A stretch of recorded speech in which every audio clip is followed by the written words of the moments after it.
Pida limosna con los demás. Esas fueron las últimas palabras que escuché de Nubia, mi nuera, mientras mi hijo Fabián arrancaba el carro y me dejaba sola frente a las puertas de la iglesia. Era mi cumpleaños. Acababa de cumplir 67 años. Me llamo Elena Quintal. Tengo 68 años. Y lo que voy a contar no es fácil de decir en voz alta, pero necesito que alguien lo escuche, porque hay verdades que pesan tanto que, si no las sueltas, te pudren por dentro. Esa mañana desperté temprano, como siempre. Preparé café en la cocina que había sido mía durante 40 años. La casa olía a humedad y silencio. Fabián y Nubia dormían en la habitación principal, la que había sido mía y de Roberto, mi marido. Roberto murió hace 4 años. Infarto fulminante. Una tarde estaba arreglando el jardín, y al día siguiente ya no estaba. Cuando él murió, Fabián apareció con Nubia y 2 maletas. «Mamá, no puedes quedarte sola», me dijo. «Nosotros cuidaremos de ti». Al principio me sentí aliviada. Pensé que era amor, pensé que era familia. Pero las cosas cambian despacio, tan despacio que no te das cuenta hasta que ya es tarde. Primero fue mi cuarto. «Mamá, tú no necesitas tanto espacio. El cuarto de servicio es más cómodo para ti». Después fue mi lugar en la mesa. Luego, mi voz en las decisiones. Y yo callé. Porque una madre siempre encuentra formas de justificar a sus hijos. Esa mañana de mi cumpleaños, preparé el desayuno para los 3. Huevos rancheros, frijoles refritos, tortillas recién hechas. Puse la mesa con cuidado, esperando que tal vez, solo tal vez, recordaran qué día era. Fabián bajó primero, con el celular en la mano. Ni siquiera me miró. «¿Ya está listo?», preguntó. «Sí, hijo, siéntate». Nubia apareció después, con una bata de seda que había sido mía. La reconocí porque Roberto me la regaló en nuestro último aniversario. Se sentaron. Comieron en silencio. Esperé a que dijeran algo. Cualquier cosa. Nada. Lavé los platos mientras ellos hablaban de un viaje que planeaban hacer. Sin ella, obviamente. Escuché que Nubia decía. Fabián rió.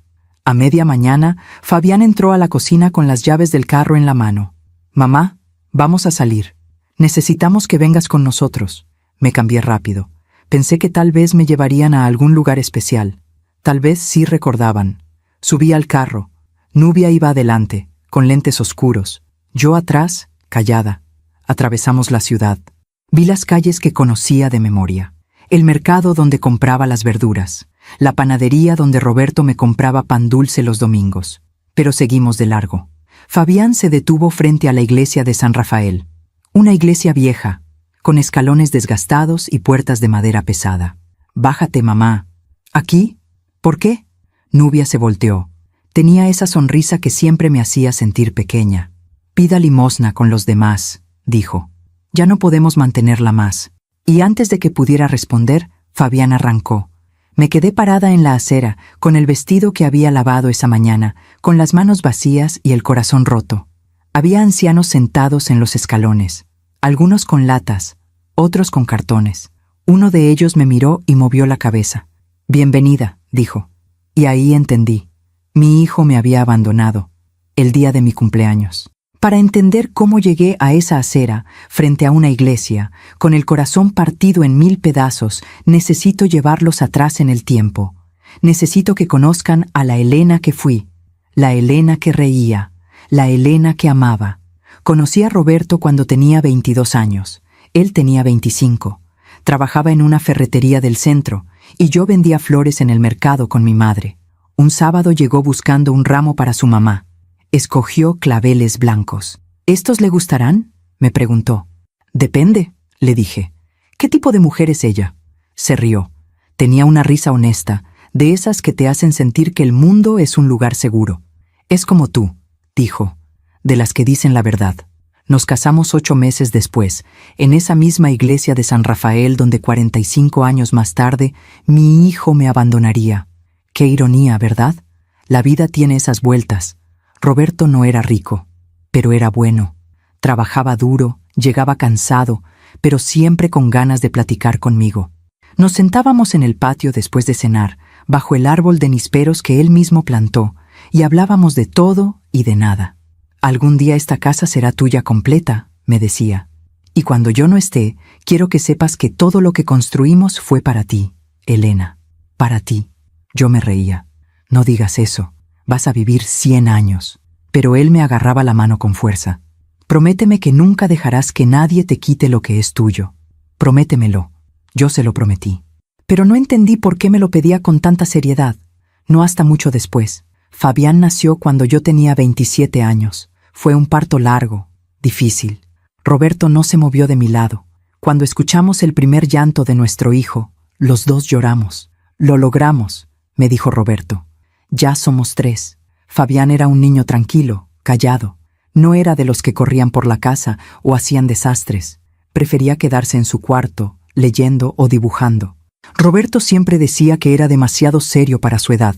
Ese niño piensa mucho, decía. Hay que enseñarle a sentir. Y lo intentamos. Lo llevamos a pasear, a la feria, al cine. Pero Fabián siempre parecía estar en otro lugar, como si nada de lo que hacíamos fuera suficiente. Cuando cumplió 15 años, empezó a pelearse con Roberto. Discutían por todo, por la escuela, por el dinero, por el futuro. Quiero estudiar en la capital, decía Fabián. Aquí no hay nada para mí. Aquí está tu familia, respondía Roberto. Eso es todo lo que necesitas. Pero Fabián no lo veía así. Se fue a los 18, con una beca que consiguió para estudiar administración. Llamaba poco, visitaba menos. Y cuando Roberto enfermó del corazón, años después, Fabián no vino a verlo, ni una sola vez. No tiene tiempo, Roberto, yo le decía para consolarlo. Está construyendo su vida. Pero Roberto me miraba con esos ojos cansados y decía, ese muchacho no está construyendo nada bueno, Elena. Ya lo verás. No quise creerle. Una madre nunca quiere creer que su hijo puede ser cruel.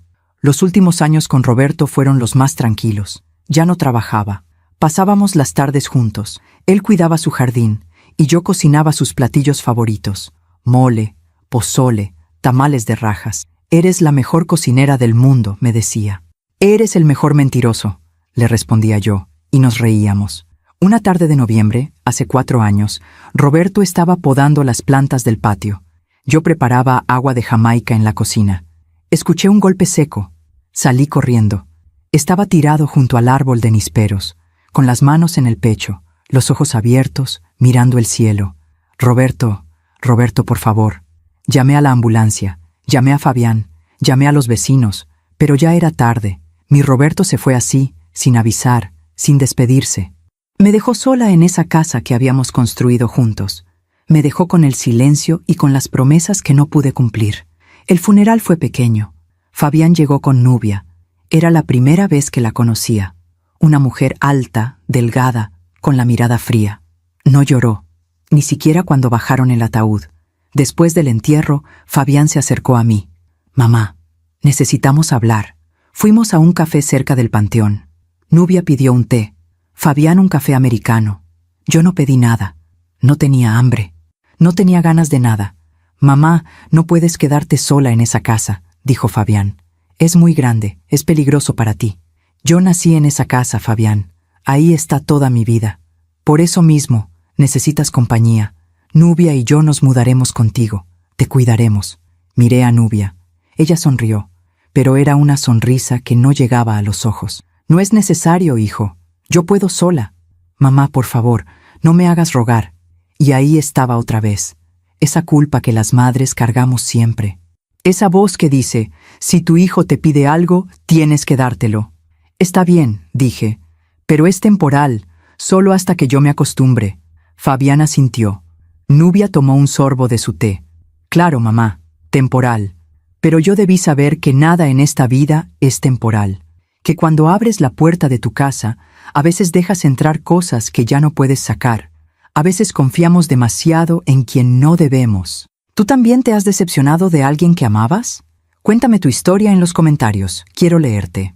Los primeros meses después de que Fabián y Nubia se mudaron a mi casa fueron extraños. No diría que fueron malos, pero tampoco fueron buenos. Era como vivir con extraños que conocían la distribución de los muebles. Llegaron un sábado de diciembre, 3 semanas después del funeral de Roberto. Traían cajas, maletas, bolsas de ropa. Nubia entró mirando todo con esos ojos que parecían estar calculando el valor de cada cosa. Es más pequeña de lo que pensaba, dijo. Me quedé callada.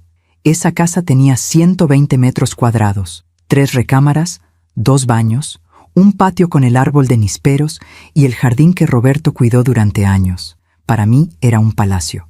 Para ella, al parecer, era una decepción. Fabián subió las cajas a la habitación de invitados. «Mamá, ¿te parece bien si nos quedamos aquí mientras encontramos algo definitivo?» «Claro, hijo, esta es tu casa». Pero Nubia frunció el ceño. «¿La habitación de invitados? Fabián, esa recámara es oscura y huele a humedad». «Es temporal, Nubia», dijo Fabián, pero su voz sonaba cansada. «No, tu mamá tiene la recámara principal, ella sola. Esa recámara tiene baño propio, tiene closet grande. No es justo». Me quedé helada. Esa era mi recámara.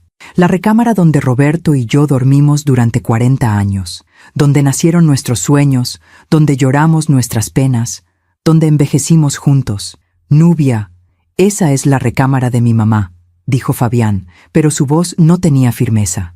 «Fabián, tu mamá está sola. No necesita tanto espacio. Nosotros somos 2. Es lógico». Y entonces me miró a mí. «¿Verdad, Elena? Tú entiendes. Además, el cuarto de servicio es muy cómodo. Tiene su baño, su ventana. Vas a estar bien ahí». El cuarto de servicio. El cuarto donde mi mamá durmió cuando vino a cuidarme después del parto de Fabián. El cuarto donde guardábamos las cajas viejas y las cosas que ya no usábamos. Miré a Fabián. Esperé que dijera algo. Esperé que me defendiera. Pero él solo bajó la mirada. «Mamá, es solo por un tiempo. Cuando nos vayamos, vuelves a tu cuarto».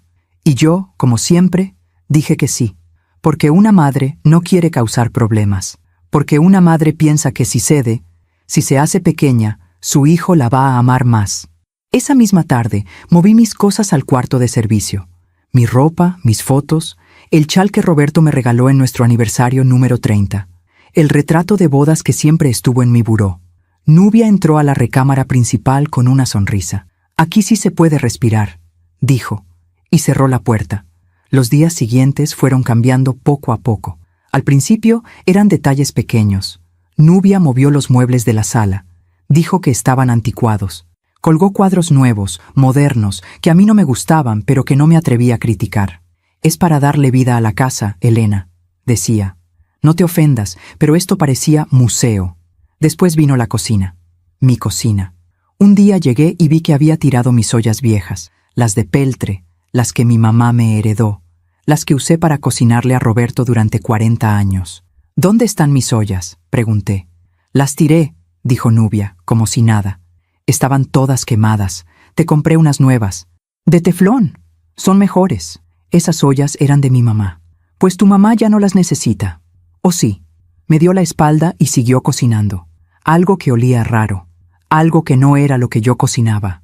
Fabián llegó esa noche y cenó en silencio. Yo no toqué la comida.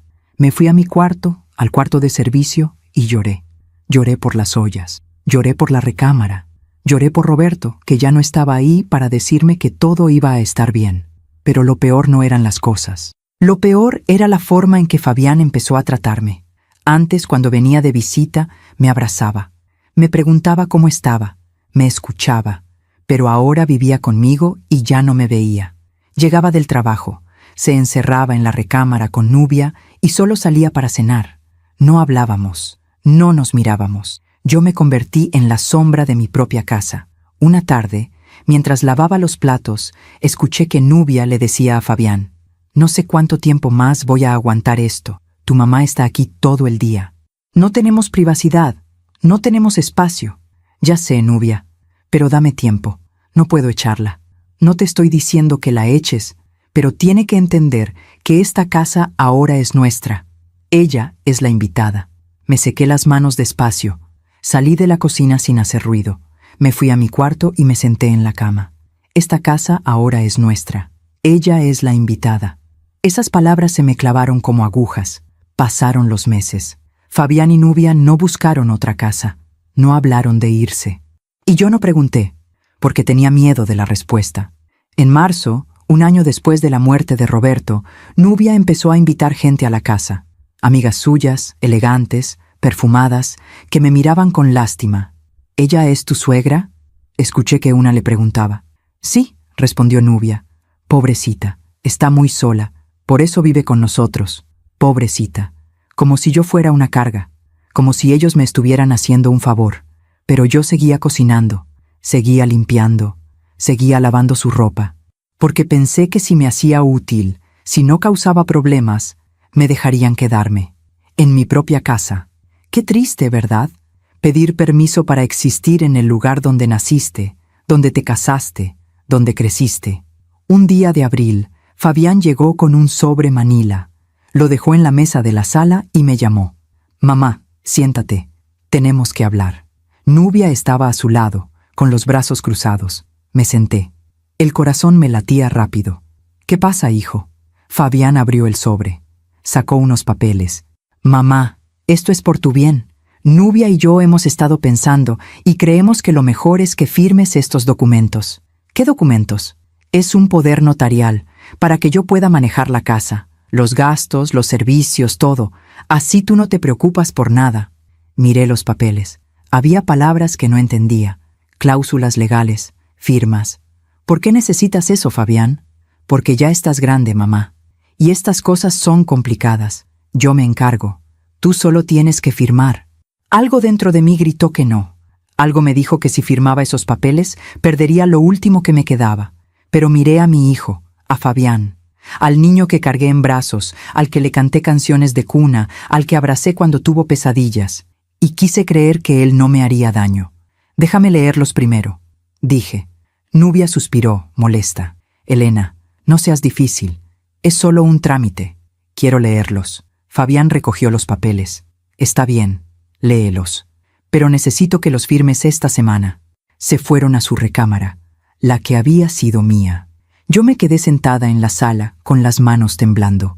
Y por primera vez, desde que Roberto murió, sentí miedo. Miedo de mi propio hijo. Esa noche no pude dormir. Me quedé acostada en la cama del cuarto de servicio, mirando el techo, pensando en esos papeles que Fabián me había puesto enfrente. Un poder notarial. Yo no era abogada, pero sabía lo suficiente. Mi mamá siempre me decía, nunca firmes algo que no entiendas, y nunca le des tu poder a nadie, ni siquiera a tu hijo. Pero mi mamá también decía, la familia es lo único que importa. Y ahí estaba yo, atrapada entre las dos lecciones. Al día siguiente saqué los papeles del sobre y traté de leerlos. Había palabras como cesión de derechos, administración patrimonial, beneficiario único. Me dolía la cabeza, me dolía el corazón. Llamé a mi vecina, doña Carmen. Ella había sido notaria antes de jubilarse. Le pedí que viniera a verme. Llegó esa misma tarde, con su bolsa grande y sus lentes colgando del cuello. ¿Qué pasó, Elena? ¿Te oyes preocupada? Le mostré los documentos. Se sentó en la mesa de la cocina y los leyó despacio, página por página. Yo le serví café. Esperé. Cuando terminó, me miró con los ojos tristes. Elena, si firmas esto, tu hijo va a tener control total sobre esta casa. Va a poder venderla, hipotecarla, rentarla, y tú no vas a poder hacer nada. Se me cerró la garganta. Pero él me dijo que era solo para ayudarme con los trámites. Mija, esto no es ayuda, esto es quedarse con todo. Doña Carmen puso su mano sobre la mía. No firmes, por favor, no firmes. Se fue media hora después. Yo me quedé ahí sentada, con el café frío y el alma dividida. ¿Cómo podía desconfiar de mi propio hijo? ¿Cómo podía pensar que Fabián, el niño al que había dado todo, me quisiera hacer daño? Esa noche, durante la cena, Fabián me preguntó, ¿ya leíste los papeles, mamá? Sí. ¿Y? No entiendo bien algunas cosas. Nubia dejó el tenedor con fuerza.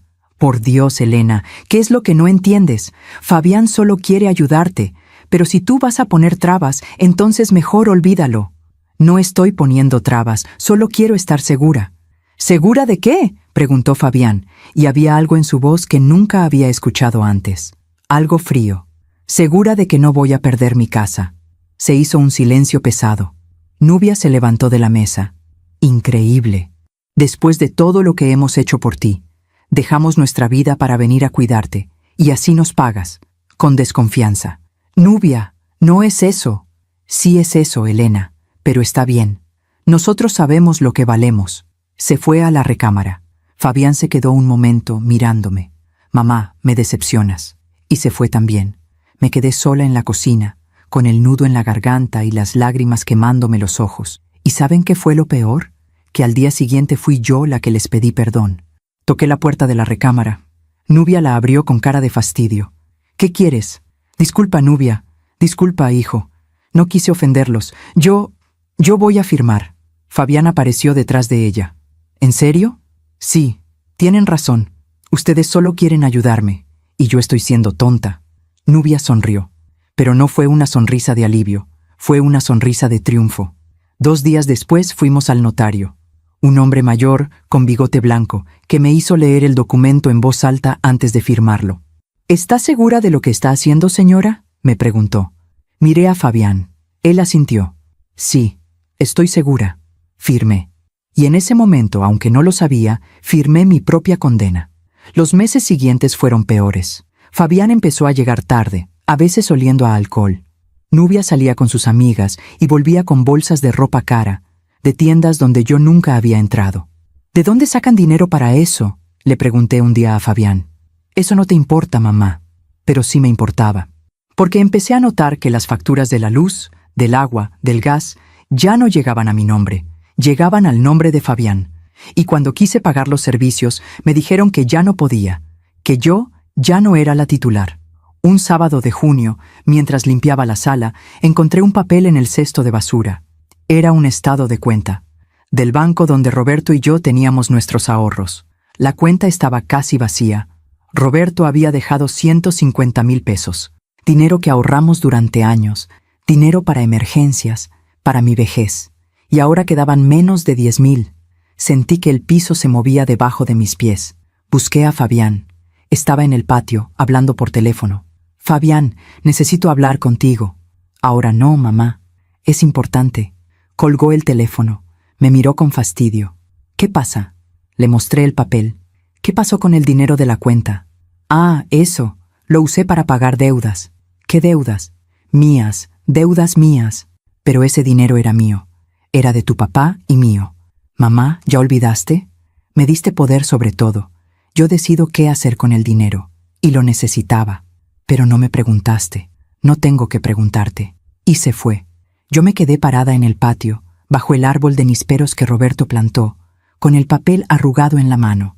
Y ahí entendí lo que había hecho. Le había dado las llaves de mi vida, y él las estaba usando para encerrarme. Pero todavía no me iba. Todavía no podía irme. Porque no tenía a dónde ir. Y porque seguía creyendo, con esa esperanza tonta que tienen las madres, que mi hijo iba a cambiar, que un día iba a despertar y recordar quién era. Recordar que yo era su mamá, que yo lo había cuidado, alimentado, amado. Pero esos días nunca llegaron. En septiembre empezaron las peleas, por todo, por la comida que cocinaba, por el ruido que hacía al barrer, por existir. ¿Por qué siempre estás aquí?, me gritó Nubia un día. ¿No tienes amigas? ¿No tienes vida? Esta es mi casa, le dije con la voz temblando. Esta era tu casa, ahora es de Fabián. ¿O ya se te olvidó que firmaste? Y así fue.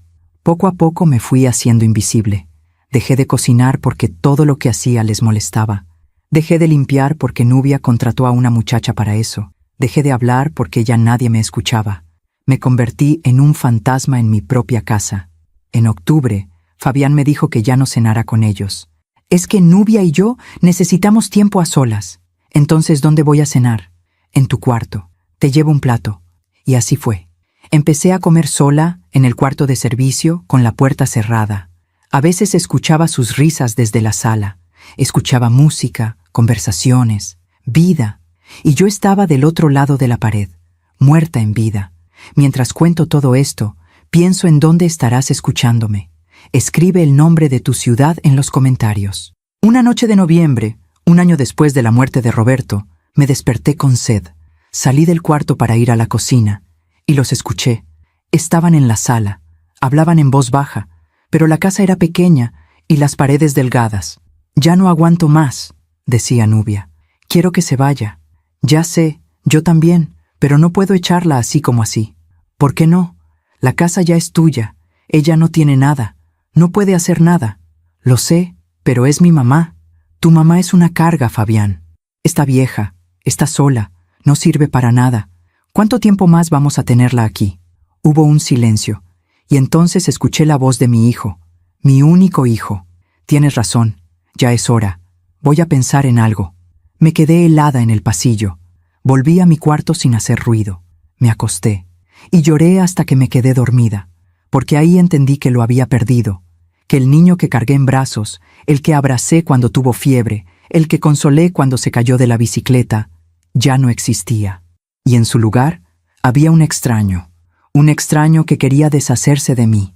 Después de esa noche, después de escuchar a mi hijo decir que iba a pensar en algo para deshacerse de mí, todo cambió. O mejor dicho, yo cambié. Me volví silenciosa, observadora. Empecé a notar cosas que antes ignoraba porque no quería verlas. Empecé a despertar temprano, antes que ellos. Me quedaba quieta en mi cuarto, escuchando sus conversaciones, sus planes, sus mentiras, y descubrí cosas que me partieron el alma en pedazos tan pequeños que ya no sabía cómo volver a juntarla. Una mañana de diciembre, escuché que Nubia hablaba por teléfono en la sala. Sí, mamá, ya casi. Solo es cuestión de tiempo. La casa ya está a nombre de Fabián. El dinero también. Solo falta que la vieja se vaya. Hizo una pausa. Escuchó lo que fuera que su madre le decía. No va a haber problema. Ella no tiene familia, no tiene amigos, no tiene a nadie. Cuando se vaya, nadie va a preguntar por ella. Se rió. Una risa fría, calculadora. Te lo dije desde el principio. Este era el plan, y está funcionando. Cerré los ojos, respiré hondo, y seguí escuchando. Fabián dice que para febrero ya la sacamos. Le vamos a decir que encontramos un asilo muy bonito, que ahí va a estar mejor. Y si no quiere ir, pues la obligamos. Mi corazón latía tan fuerte que pensé que iban a escucharlo. Un asilo. Querían meterme a un asilo. Y de repente todas las piezas encajaron. Los papeles que me hicieron firmar, el dinero que desapareció, el aislamiento. Todo había sido planeado, desde el principio, desde el día del funeral de Roberto.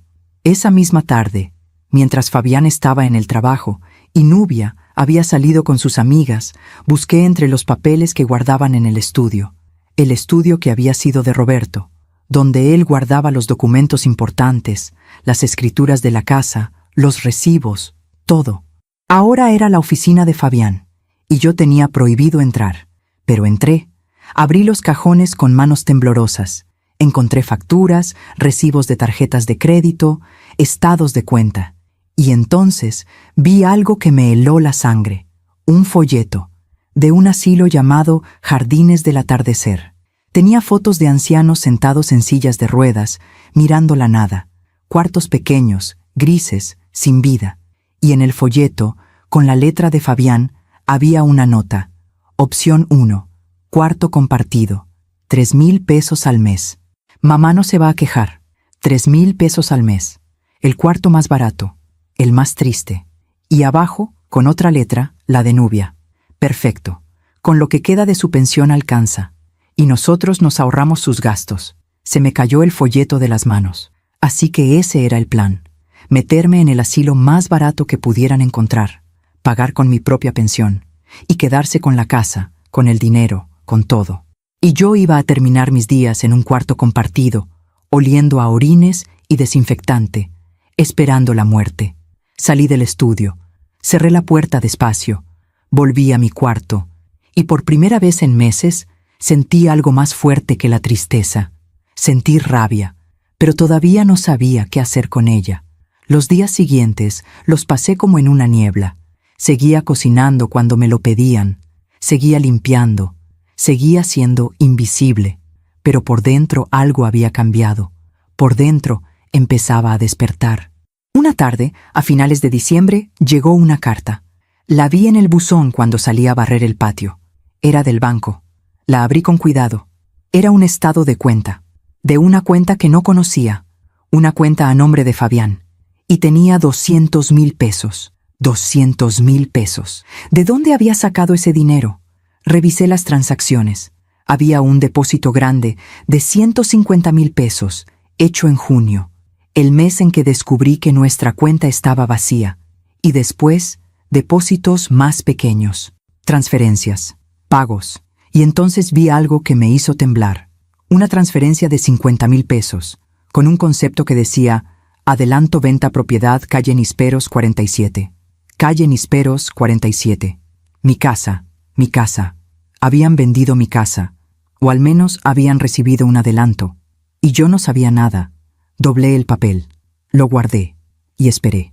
Esa noche durante la cena, Fabián estaba de buen humor. Se sirvió vino, le sirvió a Nubia. Brindaron. ¿Por qué brindan?, pregunté. Porque las cosas van bien, mamá. Muy bien. ¿Qué cosas? Fabián y Nubia se miraron, sonrieron.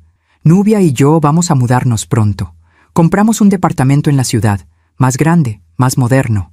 Ah, dije, qué bueno. Sí. ¿Y tú?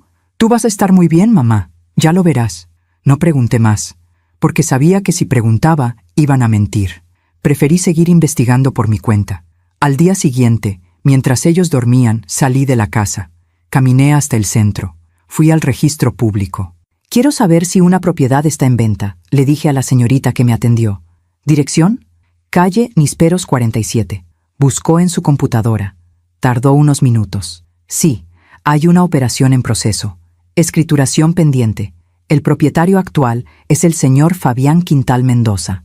El comprador es una empresa inmobiliaria. Valor de venta: 400,000 pesos. 400,000 pesos. La casa que Roberto y yo compramos hace más de 40 años. La casa donde nació mi hijo. La casa donde envejecí. Valía 400,000 pesos, y mi hijo la estaba vendiendo. ¿Cuándo se firma la escritura?, pregunté, con la voz apenas audible. El 31 de enero. Menos de un mes. En menos de un mes iba a perder mi casa. Salí del registro público caminando como sonámbula. Las calles estaban llenas de gente comprando cosas para Año Nuevo. Luces, música, risas, y yo sentía que me estaba muriendo por dentro. Volví a la casa. Fabián y Nubia no estaban. Habían salido. Me senté en el patio, bajo el árbol de Nisperos. Puse mi mano en el tronco. Roberto lo había plantado cuando nos mudamos. Era un árbol joven entonces, apenas un brote. Ahora era grande, fuerte, lleno de hojas. Roberto, susurré, ¿qué hago? ¿Qué hago? Y el viento movió las ramas, como si él me estuviera respondiendo. Pero yo no entendía.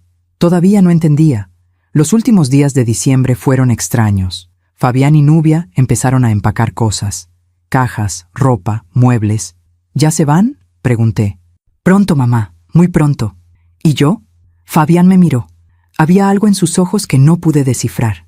Tú también. Te vas a mudar a un lugar muy bonito. Ya lo vas a ver.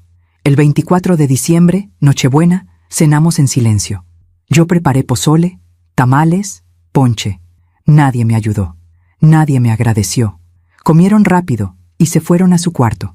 Yo me quedé sola en la cocina, limpiando los platos, mirando por la ventana. Afuera los vecinos tenían luces, familias reunidas, risas, y yo estaba sola, completamente sola. Esa noche, acostada en mi cuarto, pensé en Roberto. Pensé en todas las nochebuenas que pasamos juntos, en cómo él siempre brindaba conmigo, en cómo me abrazaba y me decía: gracias por esta vida, Elena, gracias por todo. Y lloré. Lloré hasta quedarme dormida. Cuando desperté, ya era 25 de diciembre, día de Navidad. Me levanté, me lavé la cara, salí de mi cuarto. La casa estaba vacía.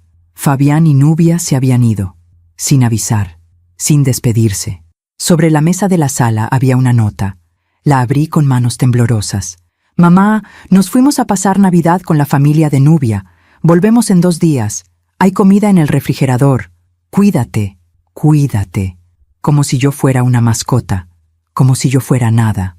Me senté en el sillón de la sala, el mismo sillón donde Roberto y yo veíamos la televisión por las noches, y ahí, en ese momento, entendí algo. Entendí que ya no importaba cuánto los amara, ya no importaba cuánto me esforzara. Mi hijo no me quería, mi hijo solo quería lo que yo tenía, y cuando ya no tuviera nada más que quitarme, me iba a desechar, como se desecha la basura. Fabián y Nubia volvieron el 27 de diciembre por la tarde. Llegaron con bolsas de regalos, risas, oliendo a perfume caro y comida que no compartieron conmigo. Yo estaba en la cocina, preparando la cena. Hacía frío. Enero estaba cerca y el invierno se sentía en los huesos. «Hola, mamá», dijo Fabián, dejando las bolsas en la sala. «¿Cómo estuvo tu Navidad?» Giré a verlo. Quise gritarle. Quise preguntarle cómo se atrevía a preguntarme eso después de dejarme sola. Pero solo dije: «Bien, tranquila». «Qué bueno», dijo, y se fue a su cuarto sin mirarme. Los días siguientes fueron tensos. Yo ya no hablaba, ya no preguntaba, solo observaba. Y ellos, creyendo que yo no sabía nada, empezaron a relajarse, a hablar más abiertamente. Una noche, el 2 de enero, los escuché en la sala. «Ya casi, amor», decía Nubia. «El 31 firmamos y esto se acaba. Lo sé, ya tengo el dinero apartado para el asilo. El 15 de enero la llevamos. ¿Y si se niega? No puede negarse. No tiene a dónde ir, no tiene dinero, no tiene nada». Se rieron, y yo, del otro lado de la pared, sentí que algo dentro de mí se rompía definitivamente. Pero también sentí otra cosa, algo extraño, algo que no había sentido en meses: claridad. Por fin veía las cosas como eran, sin justificaciones, sin excusas. Mi hijo me había estado robando. Mi hijo me había estado mintiendo. Mi hijo planeaba deshacerse de mí como si yo fuera un estorbo. Y yo había dejado que pasara, porque amaba, porque confiaba, porque creía que la sangre era más fuerte que todo. Pero me equivoqué. El 10 de enero fue mi último intento. Esa mañana, después de que Fabián se fue a trabajar y Nubia salió a quién sabe dónde, me senté en su recámara, en la que había sido mía. Esperé a que volviera. Llegó a media tarde, cargando bolsas de ropa nueva. «Mamá, ¿qué haces aquí?» «Necesito hablar contigo, hijo». Suspiró. Dejó las bolsas en la cama. «¿De qué?» «De la casa, de lo que está pasando». Su cara cambió. Se puso tensa. «¿Qué está pasando?» «Sé que la vendiste, Fabián. Sé que el 31 firmas la escritura. Sé que me quieres meter a un asilo». Hubo un silencio largo. Fabián se sentó en la cama. No me miró. «¿Cómo te enteraste?» «Eso no importa. Lo que importa es que es mi casa. La casa que tu papá y yo compramos. La casa donde tú creciste». «Mamá, la casa ya es mía. Tú firmaste. ¿Ya lo olvidaste?» «Me engañaste. Me dijiste que era solo para ayudarme con los trámites. Y te ayudé. Vendí la casa porque es vieja, porque necesita arreglos, porque no vale la pena mantenerla. Con ese dinero puedo comprar algo mejor. ¿Y yo? ¿Dónde quedo yo en tus planes?» Por fin me miró, y lo que vi en sus ojos me dolió más que cualquier golpe. Indiferencia. «Mamá, ya estás grande. Ya no puedes vivir sola. El asilo es lo mejor para ti. Ahí van a cuidarte, te van a dar comida, medicinas. Vas a estar bien. No quiero ir a un asilo. Quiero quedarme en mi casa. Esta ya no es tu casa». Esas palabras cayeron como piedras. «¿Cómo puedes decirme eso?», susurré. «Soy tu mamá, y yo soy tu hijo, y tengo derecho a hacer mi vida, a vivir bien, a no cargar contigo». «¿Cargar conmigo?». Se levantó, caminó hacia la ventana. «Mamá, toda mi vida me sacrifiqué. Cuidé de ti cuando papá murió. Te aguanté, te di casa, y ahora necesito que tú hagas tu parte. Necesito que te vayas». Me quedé callada, porque ya no había nada que decir. Me levanté despacio, salí de la recámara, cerré la puerta, y en ese momento supe que lo había perdido para siempre. El 15 de enero, como habían planeado, Fabián me dijo que empacara mis cosas. «Mañana te llevo al asilo». «No voy a ir. No es una pregunta, mamá, es una decisión. No puedes obligarme». Nubia apareció detrás de él, con los brazos cruzados. «Claro que podemos. Tienes dos opciones. O vas voluntariamente o te llevamos a la fuerza. Y créeme, Elena, no querrás que sea la segunda». Esa noche no dormí. Me quedé sentada en mi cama, mirando las paredes del cuarto de servicio. El cuarto donde había pasado los últimos 3 años de mi vida. Pensé en Roberto. Pensé en todo lo que construimos juntos. Y pensé en cómo, en cuestión de años, todo se había derrumbado. Al día siguiente, 16 de enero, desperté con una decisión. No iba a ir a ningún asilo. Me levanté, me bañé, me puse mi mejor vestido, el que Roberto me regaló en nuestro último aniversario. Un vestido sencillo, de flores pequeñas, que me quedaba flojo porque había perdido mucho peso. Bajé a la cocina. Fabián y Nubia estaban desayunando. ¿Ya empacaste?, preguntó Fabián. No voy a ir, dije con voz firme. Mamá, no empieces. No voy a ir porque esta es mi casa, y no me voy a ir de aquí. Nubia se levantó de la mesa, se acercó a mí. Había algo peligroso en su mirada. Escúchame bien, Elena. Esta casa ya no es tuya. Tú no decides nada. Y si no te vas por las buenas, te vas por las malas. No me voy. Y entonces pasó algo que nunca olvidaré. Nubia me empujó. No fue fuerte, pero fue suficiente para que perdiera el equilibrio y me golpeara contra la mesa. Fabián no dijo nada, solo la miró. Y después me miró a mí. Mamá, por favor, no hagas esto más difícil. Me levanté. Me dolía la espalda, pero no dije nada. Está bien, dije. Me voy. Nubia sonrió. Buena decisión. Subí a mi cuarto, empaqué mis cosas en una bolsa vieja, ropa, algunas fotos, el chal de Roberto. Nada más, porque no necesitaba más. Bajé. Fabián me esperaba en la puerta con las llaves del carro. Vamos, dijo. Pero yo no me moví. No voy al asilo, Fabián. Si me voy de aquí, me voy sola, a donde yo quiera. ¿Y a dónde vas a ir? No tienes dinero, no tienes nada. Ya veremos. Salí por la puerta principal. Caminé por la calle donde había vivido 40 años. Los vecinos me miraron con curiosidad. Doña Carmen salió de su casa. «¿Elena? ¿Estás bien?» «Sí, doña Carmen, estoy bien». «¿A dónde vas?» «No lo sé todavía».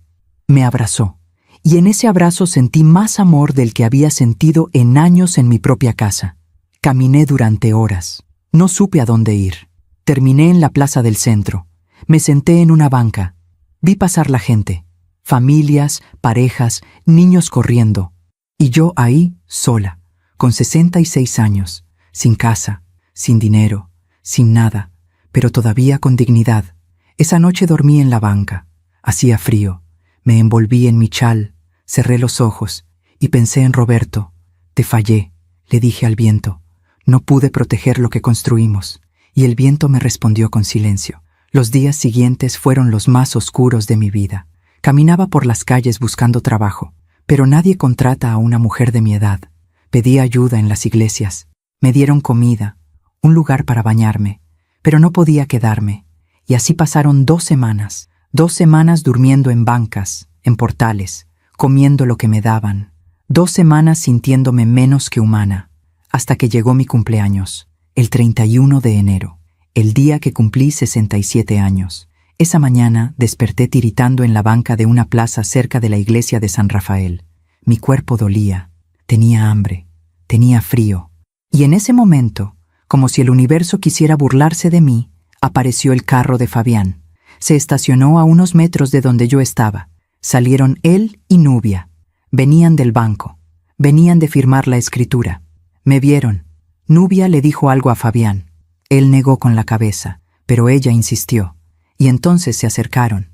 «Mamá», dijo Fabián, «¿qué haces aquí?» No respondí. Solo los miré. «Hoy es tu cumpleaños», dijo, y había algo raro en su voz. Algo que podía ser culpa o lástima. Lo sé.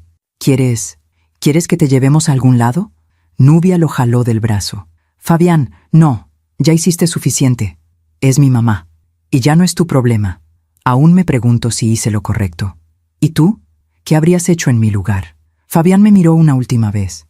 Vi algo en sus ojos, algo que pudo haber sido arrepentimiento, pero no fue suficiente. «Súbete al carro, mamá, te llevo a la iglesia. Ahí podrás pedir ayuda».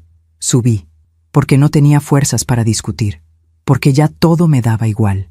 Llegamos a la iglesia de San Rafael, la misma donde me casé con Roberto, la misma donde había ido a misa todos los domingos durante 40 años. Fabián se detuvo frente a las escaleras. «Bájate, mamá». Bajé, con mi bolsa, con mi chal, con lo poco que me quedaba.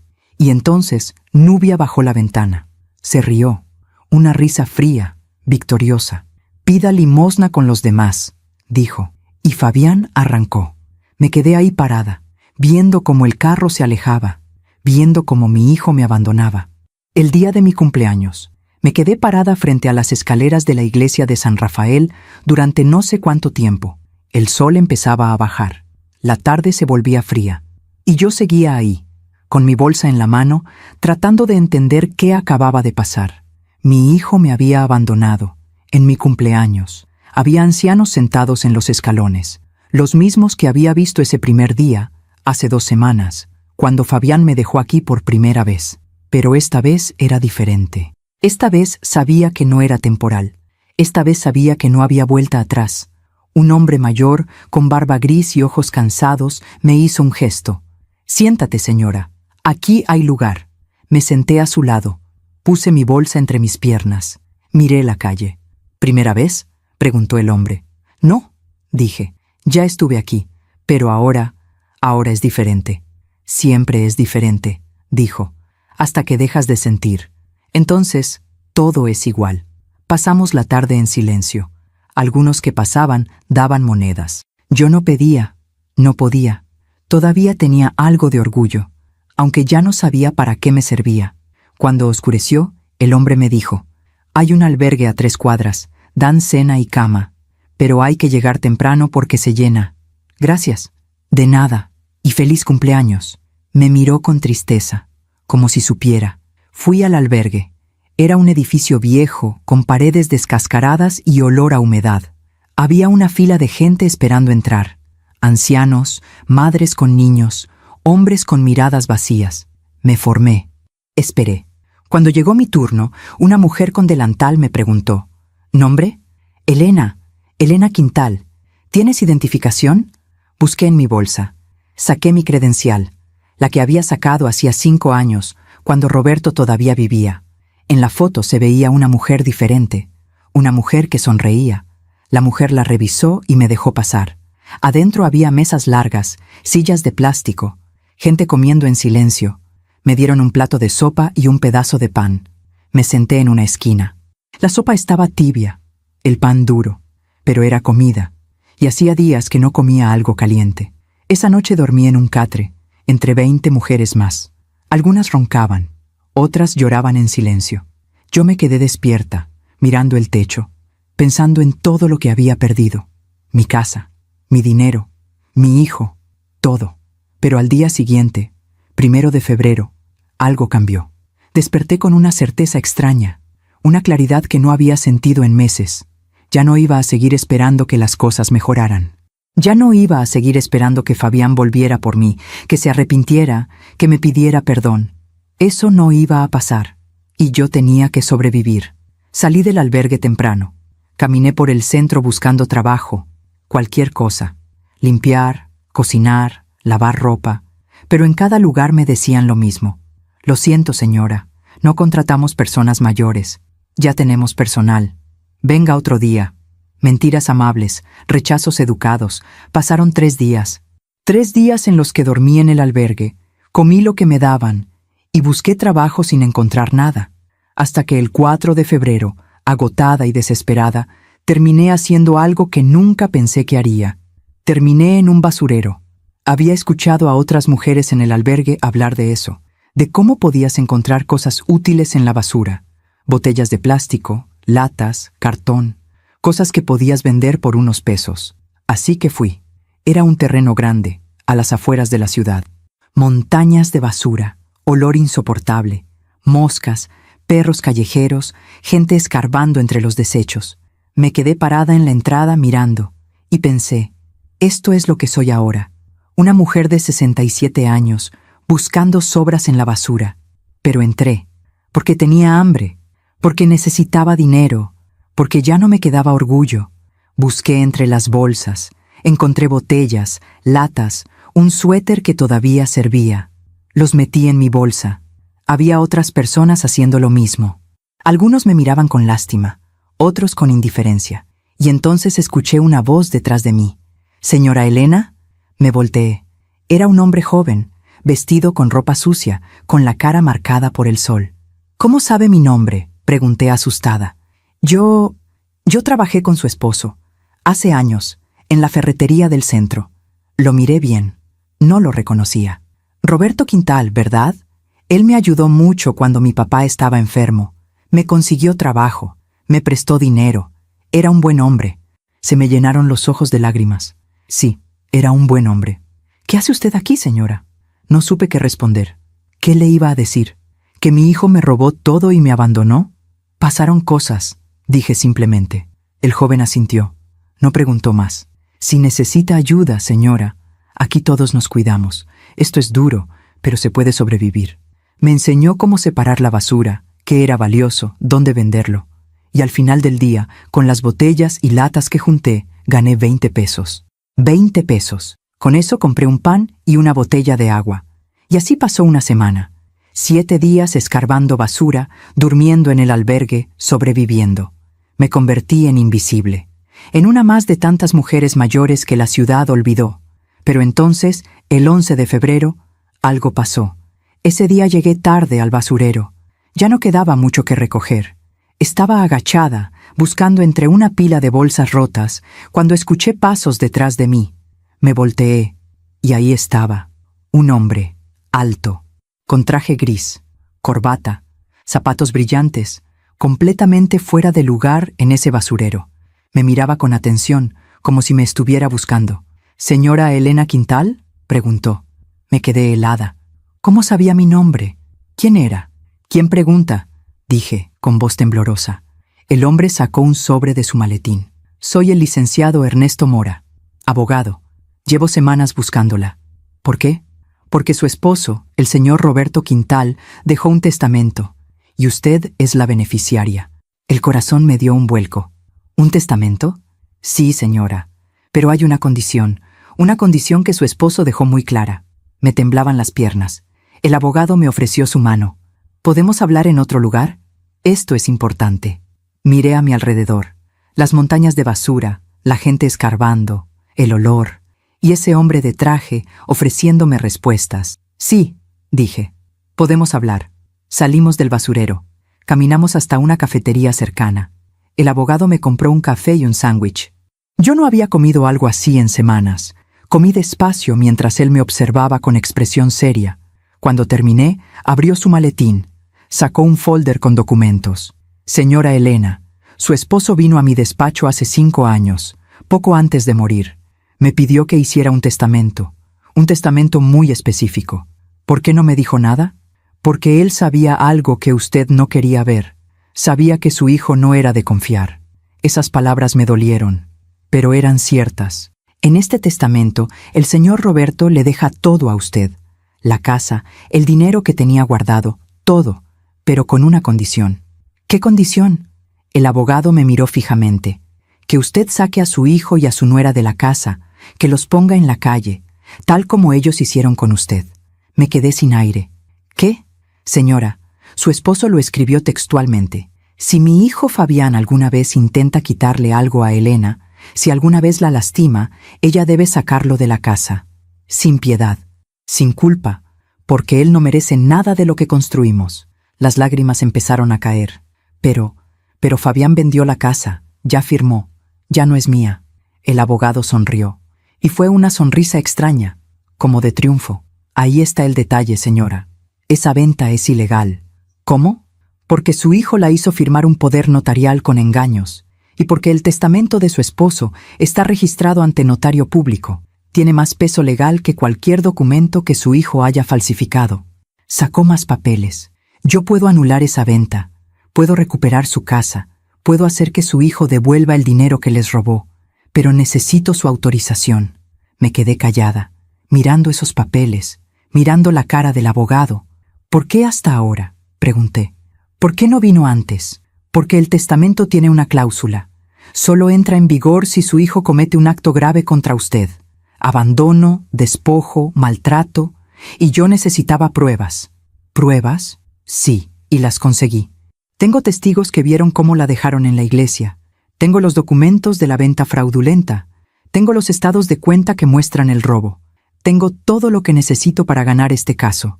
Se inclinó hacia adelante. «Señora Elena, su esposo le dejó una herramienta para defenderse. ¿La va a usar?». Miré por la ventana de la cafetería. Vi la calle. Vi la gente pasar. Gente con familia, con casas, con vidas normales. Y pensé en Fabián, en el niño que fue, en el hombre en el que se convirtió. Y pensé en Roberto, en todo lo que construimos, en todo lo que me pidió que protegiera. Miré al abogado. Sí, dije, voy a usarla. El licenciado Ernesto Mora abrió su maletín y sacó más documentos. Los puso sobre la mesa de la cafetería, uno por uno, con cuidado, como si cada papel fuera una pieza de un rompecabezas que estaba armando para mí.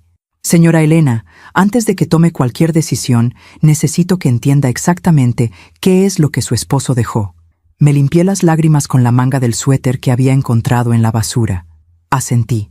Su esposo tenía 2 cuentas bancarias, una que usted conocía, donde guardaban los ahorros de la familia. Esa cuenta, efectivamente, su hijo la vació. Sentí que me apretaban el pecho, pero había otra cuenta, una que el señor Roberto abrió hace 10 años, sin decirle a nadie, ni siquiera a usted. ¿Por qué?, pregunté. ¿Por qué me ocultaría eso? El abogado suspiró.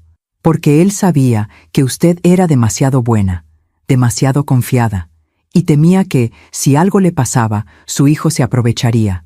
Así que guardó dinero en secreto, como un seguro, como una red de protección para usted. Sacó un estado de cuenta. En esa cuenta hay 320,000 pesos, señora Elena, intocables, a su nombre, y su hijo no sabe que existen. Me quedé mirando los números. 320,000 pesos. Roberto me había cuidado, incluso después de muerto. Además, continuó el abogado, la casa que su hijo vendió por 400,000 pesos. Esa venta se puede anular, y cuando se anule, la casa vuelve a ser suya, porque el testamento de su esposo está registrado ante notario público desde el año 2018, 5 años antes de la muerte de don Roberto. Y en ese testamento dice claramente: la casa de calle Nisperos 47 es propiedad de Elena Quintal de por vida. Nadie puede venderla, hipotecarla, ni disponer de ella sin su consentimiento expreso. Si mi hijo Fabián intenta hacerlo, el testamento entra en vigor y él queda desheredado. Pero yo firmé esos papeles, dije. Yo le di el poder. Lo sé, pero lo hizo bajo engaño. Su hijo le mintió sobre el contenido de esos documentos, y tengo testigos que lo confirman. Doña Carmen, su vecina, vino a verme hace 3 semanas. Me contó todo. Me dijo que le advirtió a usted sobre esos papeles, que trató de ayudarla. Doña Carmen, mi vecina, mi amiga. ¿Ella lo buscó? Sí. Cuando vio que usted desapareció de la casa, empezó a preguntar, y descubrió lo que su hijo había hecho. Ella fue quien me dio su nombre, quien me dijo dónde buscarla. Por eso llevo semanas buscándola, señora Elena. Por eso vine hasta este lugar. Se me quebró la voz. No sabía que alguien se preocupaba por mí. Mucha gente la quiere, señora, más de la que usted cree. El abogado guardó silencio un momento, dejándome procesar todo. Luego continuó. Ahora, sobre la condición del testamento. Su esposo escribió esto. Si Elena decide perdonar a nuestro hijo, es su decisión y la respeto. Pero si él la lastima, si la abandona, si intenta robarle, entonces ella tiene mi permiso y mi bendición para sacarlo de la casa, para recuperar lo que es suyo, para vivir sus últimos años en paz, sin culpa, sin miedo. ¿Él escribió eso? Palabra por palabra, y hay más. Escribió una carta, para usted.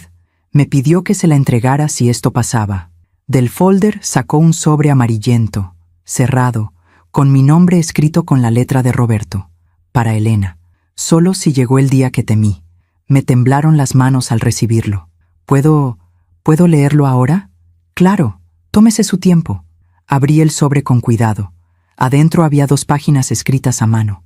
La letra de Roberto. Esa letra que conocía tan bien, que había visto en listas de compras, en notas de amor, en recibos guardados. Empecé a leer. Mi querida Elena, si estás leyendo esto, significa que lo peor pasó.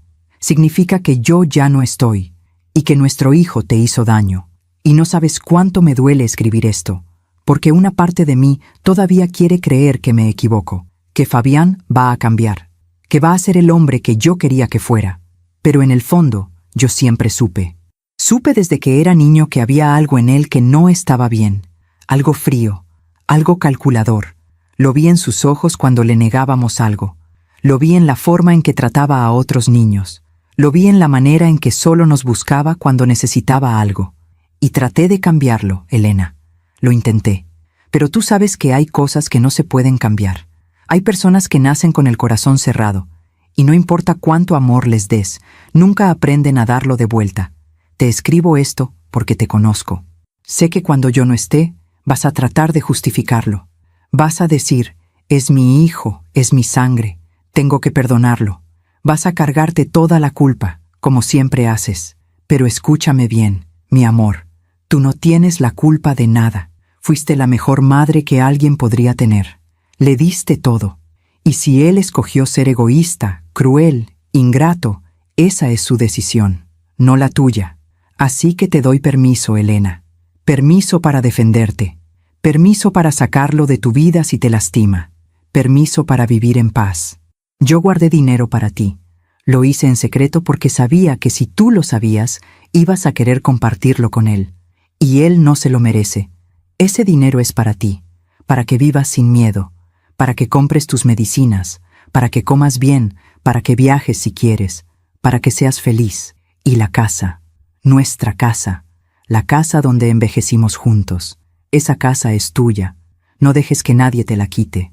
No dejes que te hagan sentir que no mereces tener un lugar en el mundo.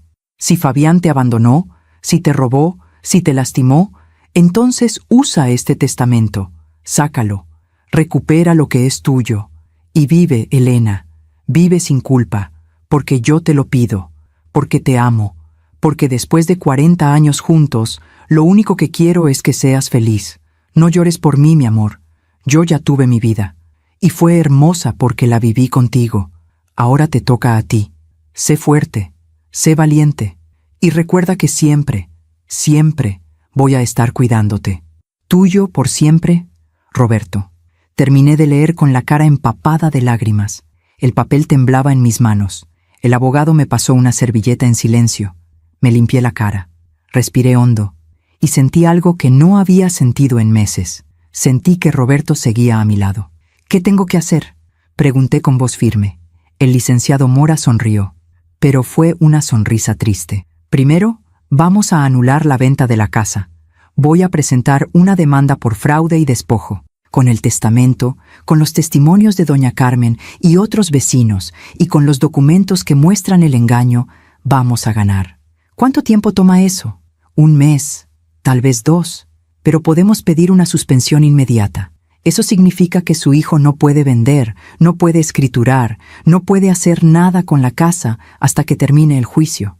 ¿Y él lo va a saber? ¿Va a saber que yo lo demandé? Sí, va a recibir una notificación. Me quedé callada. Pensé en Fabián, en la cara que pondría cuando supiera, en la rabia, en el odio. Pero también pensé en Roberto, en todo lo que construimos, en todo lo que me pidió que protegiera. Hágalo, dije. Haga todo lo que tenga que hacer. Hay otra cosa, señora. Cuando ganemos, y vamos a ganar, usted va a tener que decidir qué hacer con su hijo. El testamento dice que debe sacarlo de la casa. ¿Está preparada para eso? Cerré los ojos. Vi a Fabián de niño. Lo vi aprendiendo a caminar, diciendo sus primeras palabras, abrazándome. Pero también lo vi dejándome en esa iglesia. Lo vi contando el dinero que me robó. Lo vi riendo con Nubia mientras planeaban deshacerse de mí. Abrí los ojos. Sí, dije. Estoy preparada. El abogado asintió. Muy bien, entonces empezamos mañana. Pero antes, necesito que venga conmigo. ¿A dónde? A un lugar seguro. No puede seguir durmiendo en el albergue. No puede seguir así. Tengo una casa pequeña que rento. Está vacía. Puede quedarse ahí mientras resolvemos todo esto, sin costo. No puedo aceptar eso. No es caridad, señora Elena. Es justicia. Y además, su esposo me pagó muy bien para cuidar de usted si esto pasaba. Esto es parte de mi trabajo. Me levanté de la mesa. Sentía las piernas débiles, pero había algo nuevo en mi pecho. Esperanza. Licenciado Mora, ¿por qué hace esto? ¿Por qué le importa tanto? El abogado guardó los documentos en su maletín. Porque hace 20 años, cuando yo estaba empezando, cuando no tenía dinero ni clientes, su esposo me prestó 5,000 pesos para pagar la renta de mi oficina. Y me dijo, no me pagues ahora, págame ayudando a alguien más cuando puedas. Se le humedecieron los ojos. Don Roberto me salvó, y yo le prometí que si algún día necesitaba algo, iba a estar ahí. Él ya no está, pero usted sí, Y es mi forma de pagarle. Salimos de la cafetería. El sol empezaba a bajar. Febrero es un mes extraño en esta ciudad. Los días son fríos, pero las tardes tienen luz dorada. Caminamos hasta un carro viejo estacionado en la esquina. El licenciado abrió la puerta del copiloto. «Suba, señora». Subí. Olía a café y a papeles viejos, pero era cálido, era seguro. Manejamos por 20 minutos hasta un barrio tranquilo en las afueras. Se detuvo frente a una casa pequeña, de una planta, con rejas verdes y un jardín descuidado. «Es modesta», dijo, «pero tiene lo necesario. Cama, cocina, baño, y nadie la va a molestar aquí». Entramos. La casa olía a cerrado, pero estaba limpia. Había muebles básicos, una mesa, un sillón viejo, una cama con sábanas limpias en la recámara. «Mañana le traigo comida, ropa limpia, lo que necesite. Por ahora descanse. Ha sido un día largo». Me dejó las llaves. «Mañana empezamos la pelea, señora Elena, y le prometo que la vamos a ganar». Se fue. Yo me quedé parada en medio de esa casa pequeña, con las llaves en la mano, tratando de procesar todo lo que había pasado. Hace unas horas estaba escarbando basura, y ahora tenía un techo, tenía esperanza, tenía una oportunidad. Me senté en la cama, saqué la carta de Roberto de mi bolsa, la leí otra vez, y lloré. Pero esta vez no lloré de tristeza, lloré de alivio. Esa noche dormí en una cama, con sábanas limpias, sin frío, sin miedo, y soñé con Roberto. Soñé que estábamos en el patio de nuestra casa, bajo el árbol de nísperos, y él me decía: «Ya falta poco, Elena, ya falta poco para que vuelvas a casa». Los días siguientes fueron un torbellino. El licenciado Mora trabajó rápido. El 14 de febrero presentó la demanda ante el juez. Demanda por fraude, por despojo, por abuso de confianza, y pidió la suspensión inmediata de la venta. El 15 de febrero, el juez la concedió. Eso significaba que Fabián no podía terminar la transacción, que el comprador no podía escriturar, que todo se detenía. Y ese mismo día, un oficial fue a la casa de calle Nísperos 47 a notificar a mi hijo. Yo no estuve ahí, pero doña Carmen, que seguía viviendo al lado, me contó después lo que pasó. Fabián abrió la puerta. El oficial le entregó los papeles. Él los leyó y se puso blanco. «¿Qué es esto?», preguntó. «Una demanda, señor, presentada por la señora Elena Quintal, y una orden de suspensión de venta. Esto es imposible. Mi madre ¿Está qué, señor?». Fabián no respondió. Cerró la puerta. Doña Carmen escuchó gritos adentro. Fabián y Nubia peleando. «Te dije que esto iba a pasar», gritaba Nubia. «Te dije que la dejaras en el asilo». «Pero no, tuviste que dejarla en la calle. Ella no tiene dinero para un abogado. No tiene forma de pelear, pues alguien la está ayudando, y ahora vamos a perder todo». Esa noche, Fabián fue al despacho del licenciado Mora. El abogado me llamó. «Señora Elena, su hijo está aquí, quiere hablar con usted». «¿Qué le dijo?». «Que dónde está usted, que quiere explicarse, que todo es un malentendido». «¿Qué le dijo usted?». «Que usted no quiere verlo, y que todo se va a resolver en los tribunales». «Gracias». Colgué, y sentí algo extraño. Sentí paz, porque por primera vez en mi vida no estaba tratando de arreglar las cosas, no estaba tratando de entender a mi hijo, no estaba cargando su culpa. Estaba dejando que la justicia hiciera su trabajo. El 20 de febrero tuvimos la primera audiencia. Yo fui con el licenciado Mora. Fabián fue con un abogado que contrató de último momento. Nos sentamos en lados opuestos de la sala. Cuando Fabián me vio, se quedó helado. Yo estaba diferente. Ya no era la mujer demacrada que había dejado en la iglesia hacía 3 semanas. El licenciado me había llevado a un doctor, me había dado comida, ropa limpia. Seguía delgada, seguía marcada por el dolor. Pero ya no estaba rota. Fabián trató de acercarse. «Mamá», el licenciado Mora se interpuso. «No, señor, no puede hablarle. Es mi madre. Es su víctima, y está protegida por una orden judicial. Si se acerca, lo arrestan». Fabián retrocedió. El juez entró. Todos nos sentamos. La audiencia duró 2 horas. El abogado de Fabián trató de argumentar que yo había firmado voluntariamente, que no había habido fraude, pero el licenciado Mora presentó las pruebas, el testimonio de doña Carmen. los estados de cuenta que mostraban el robo, los testigos que vieron cómo me abandonaron, y el testamento de Roberto. El juez lo leyó en voz alta. Cuando terminó, miró a Fabián con disgusto. «Señor Quintal, ¿es cierto que abandonó a su madre en la calle el día de su cumpleaños?» Fabián bajó la mirada. «Las circunstancias...» Responda, ¿sí o no? Sí. ¿Y es cierto que vendió la casa de su madre sin su consentimiento real? Ella afirmó, ¿sí o no? Hubo un silencio largo. Sí. El juez cerró la carpeta. He visto muchos casos en mi carrera, pero pocos tan claros como este. Esto es despojo, esto es abuso, y esto es una vergüenza. Se volvió hacia mí. Señora Elena, lamento mucho lo que ha pasado, y le aseguro que vamos a resolverlo. Luego miró a Fabián. La suspensión de venta se mantiene, y ordeno una auditoría completa de todas las cuentas y propiedades relacionadas con este caso. Próxima audiencia en 15 días. Golpeó el mazo. Terminó. Salimos de la sala. Fabián trató de seguirme. «Mamá, espera, tenemos que hablar». No me volteé. Seguí caminando. «Mamá, por favor». Me detuve, me di la vuelta y lo miré a los ojos. «Ya no tenemos nada de qué hablar, Fabián. Mamá, Lo siento mucho. Nubia me presionó. Yo estaba desesperado. No me interesa, hijo. Ya es tarde. Pero eres mi mamá. No puedes hacerme esto». Me acerqué un paso. «Yo no te estoy haciendo nada. Tú te lo hiciste solo. El día que decidiste robarme, el día que decidiste abandonarme, el día que olvidaste quién te cuidó cuando eras niño». Se le llenaron los ojos de lágrimas. No quería que llegara a esto. Pues llegó, y ahora vas a pagar las consecuencias. Me di la vuelta y me fui. Y no miré atrás. Después de esa primera audiencia, todo cambió rápido. El licenciado Mora no perdió tiempo. Contrató un contador forense para revisar todas las transacciones que Fabián había hecho desde que me hizo firmar el poder notarial. Y lo que encontraron fue peor de lo que yo imaginaba. El 23 de febrero, el licenciado me visitó en la casa donde me estaba quedando. Traía una carpeta gruesa llena de documentos. «Señora Elena, necesito que vea esto». Se sentó conmigo en la mesa de la cocina. Abrió la carpeta.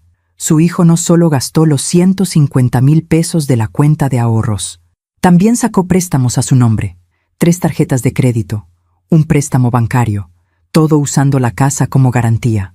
Sentí que me faltaba el aire. ¿Cuánto debe? 280,000 pesos. En total, 280,000 pesos de deudas, a mi nombre. Pero yo no firmé nada de eso. Lo sé. Por eso es fraude. Y por eso vamos a demandarlo penalmente también. No solo es despojo, señora, es robo con agravantes. Su hijo puede ir a la cárcel. La palabra me golpeó. Cárcel. Mi hijo. En la cárcel. El licenciado debió ver algo en mi cara porque me puso la mano sobre el brazo. Señora Elena, sé que esto es difícil, pero tiene que entender algo. Su hijo no solo la lastimó a usted, cometió delitos graves, y si no lo enfrentamos ahora, va a seguir haciéndolo. ¿Con usted o con alguien más? Asentí despacio. ¿Qué sigue? La próxima audiencia es el 7 de marzo. Para entonces vamos a tener todo documentado. Vamos a pedir que se anule completamente el poder notarial, que se revierta la venta de la casa y que su hijo devuelva todo el dinero que tomó. Además, vamos a presentar cargos penales. ¿Y las deudas? Esas también se van a anular, porque fueron adquiridas fraudulentamente. Usted no va a tener que pagar nada. Me quedé callada mirando los papeles. Números, fechas, firmas que no eran mías. «Hay algo más», dijo el licenciado. «El comprador de la casa, la inmobiliaria, está furiosa. Ellos ya le dieron a su hijo un adelanto de 50,000 pesos y ahora no pueden escriturar. Están amenazando con demandar a Fabián por incumplimiento de contrato». ¿Qué significa eso? Que su hijo va a tener que devolverles esos 50,000 pesos, más daños y perjuicios, probablemente otros 50,000 más, y no tiene forma de pagarlos. Por primera vez en semanas, sentí algo parecido a una sonrisa. «La vida cobra sus deudas», dije en voz baja. «Sí, señora, la vida siempre cobra». Los días siguientes fueron extraños para mí. Estaba sola en esa casa pequeña, pero por primera vez en años no me sentía sola. Doña Carmen venía a visitarme casi todos los días. Me traía comida, me contaba chismes del barrio, me hacía compañía. «Te extrañamos, Elena», me decía. «La calle no es la misma sin ti». «Pronto voy a volver», le decía yo. «Pronto». Otras vecinas también vinieron. La señora Martínez, que vivía 3 casas más allá. Don Arturo, el del colmado. Gente que conocía de toda la vida, que me vio crecer, que compartió tardes de café con Roberto y conmigo. «No sabíamos lo que te estaba pasando», me dijo la señora Martínez. «Si hubiéramos sabido...». «Ya pasó», le dije. «Ya pasó». Pero lo más extraño fue descubrir que durante todo el tiempo que estuve en la calle, que dormí en bancas y busqué comida en la basura, había gente que me buscaba. Doña Carmen me contó que ella fue a la policía 3 veces, pero me dijeron que no podían hacer nada. Que si no había denuncia, si no había delito visible, ellos no podían actuar. «Tú hiciste lo que pudiste», le dije. «No fue suficiente. Debí buscarte más. Debí hacer más ruido. Me encontraste. Eso es lo que importa». El 1 de marzo recibí una llamada del licenciado Mora. «Señora Elena, tengo noticias. Buenas o malas. Depende de cómo lo vea. Fabián quiere negociar». «¿Negociar qué?» «Quiere que retire la demanda. Dice que está dispuesto a devolverle la casa, a devolverle el dinero, todo. Pero sin cargos penales, no quiere ir a la cárcel». Me quedé callada. «¿Qué le dijo usted?» «Que tenía que consultarlo con usted. Es su decisión». «¿Usted qué opina?» «Opino que su hijo merece ir a la cárcel, pero también entiendo que es su hijo y que tal vez usted quiera darle una última oportunidad». Pensé en Fabián. Pensé en todas las oportunidades que ya le había dado, todas las veces que lo perdoné, todas las veces que lo justifiqué. ¿Él tiene el dinero para devolverme? No todo.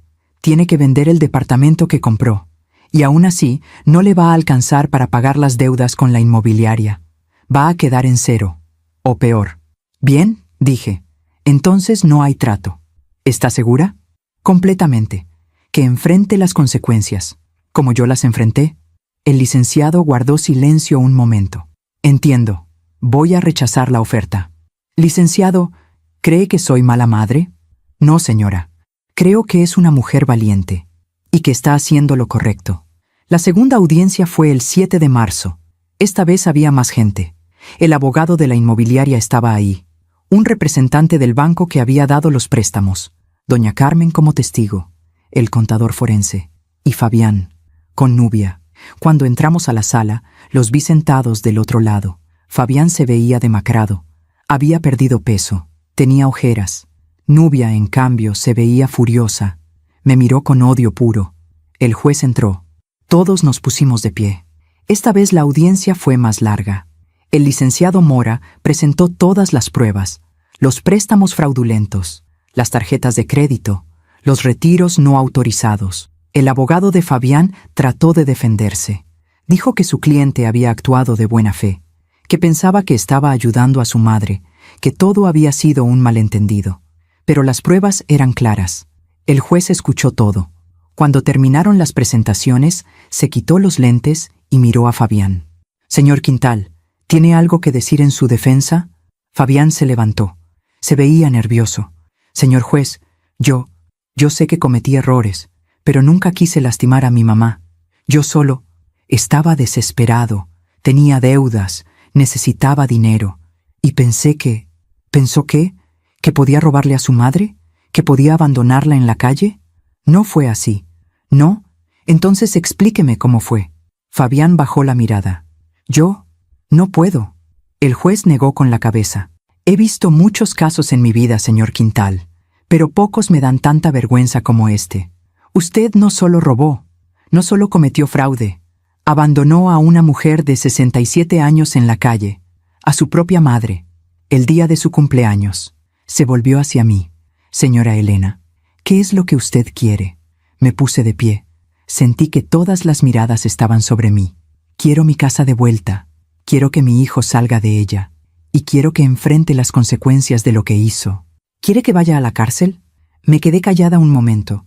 Pensé en el niño que fue, en el bebé que cargué, en todas las noches que me desvelé cuidándolo cuando tenía fiebre. Pero también pensé en la mujer que me miró con desprecio, en el hombre que arrancó el carro y me dejó sola, en la risa de Nubia diciendo, «Pida limosna con los demás». «Sí», dije con voz firme, «quiero que pague por lo que hizo». El juez asintió. «Muy bien. Mi resolución es la siguiente. Primero, se anula completamente el poder notarial firmado por la señora Elena Quintal. Se declara nulo por haber sido obtenido mediante engaño. Segundo, se anula la venta de la propiedad ubicada en calle Nisperos 47. Dicha propiedad vuelve a ser propiedad exclusiva de la señora Elena Quintal. Tercero, el señor Fabián Quintal debe desalojar inmediatamente dicha propiedad. Tiene 72 horas para retirar sus pertenencias. Cuarto, el señor Fabián Quintal debe devolver la suma de 150,000 pesos que tomó de la cuenta de ahorros de su madre. Quinto, se anulan todas las deudas adquiridas fraudulentamente a nombre de la señora Elena. Y sexto, hizo una pausa. Se remite el caso al Ministerio Público para que se investigue el delito de fraude con agravantes. El señor Quintal queda bajo arraigo domiciliario hasta que se resuelva el proceso penal. Golpeó el mazo. Se levanta la sesión. Fabián se quedó pálido. Nubia explotó. «Esto es injusto. Ella lo está destruyendo. Es su madre. ¿Cómo puede hacerle esto?» El juez la miró con dureza. «Señora, le sugiero que se calle. Usted fue cómplice de todo esto. Y si no quiere terminar con cargos también, le conviene mantenerse al margen». Nubia cerró la boca, pero la rabia en sus ojos no se apagó. Salimos de la sala. Esta vez fue diferente. Esta vez yo no huí. Esta vez me quedé afuera esperando a que ellos salieran. Cuando Fabián apareció, me vio y se detuvo. «Mamá, tienes 72 horas para salir de mi casa, Fabián. ¿A dónde vamos a ir? No tenemos dinero, no tenemos nada.